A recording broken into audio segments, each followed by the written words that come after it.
ইরানের সাথে যুদ্ধে জড়াবে যুক্তরাষ্ট্র এবং সেই যুদ্ধে যুক্তরাষ্ট্র হেরে যাবে ইরানের কাছে।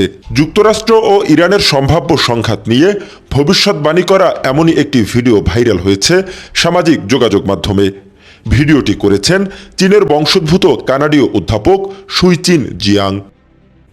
2024 সালের মে মাসে ধারণ করা ওই ভিডিওতে তিনি যুক্তরাষ্ট্রের ভবিষ্যৎ রাজনীতি এবং ইরানের সঙ্গে সম্ভাব্য যুদ্ধ নিয়ে 3টি বড় পূর্বাভাস দেন। বেইজিংয়ে দর্শন ও ইতিহাস নিয়ে পড়ানো এই অধ্যাপক পড়াশোনা করেছেন যুক্তরাষ্ট্রের খ্যাতনামা শিক্ষা প্রতিষ্ঠান ইয়েল কলেজে।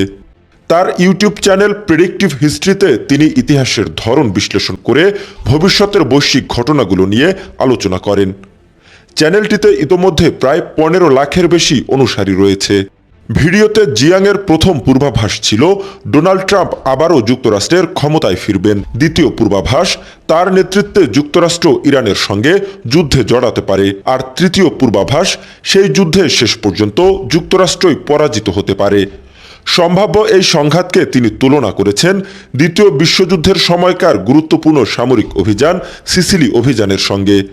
জিয়াংয়ের মতে ইরানের ভৌগোলিক অবস্থান, দুর্গম পাহাড়ি অঞ্চল, দীর্ঘ সরবরাহ লাইন এবং শক্তিশালী অভ্যন্তরীণ প্রতিরোধ যে কোনো বিদেশি সামরিক অভিযানের জন্য বড় চ্যালেঞ্জ তৈরি করতে পারে। তার বিশ্লেষণ অনুযায়ী শুরুতে সামরিক সাফল্য এলেও দীর্ঘমেয়াদে সেই অভিযান কৌশলগত ব্যর্থতায় পরিণত হওয়ার ঝুঁকি থাকে। এদিকে তার প্রথম 2 পূর্বাভাস বাস্তবতার সঙ্গে মিলেছে বলে দাবি করেছেন অনেক সামাজিক যোগাযোগ মাধ্যম ব্যবহারকারী। ফলে কেউ কেউ তাকে ডাকছেন চীনের নস্ট্রাডামাস। তবে বিশ্লেষকরা বলছেন আন্তর্জাতিক রাজনীতির বাস্তবতা সবসময় জটিল ও অনিশ্চিত।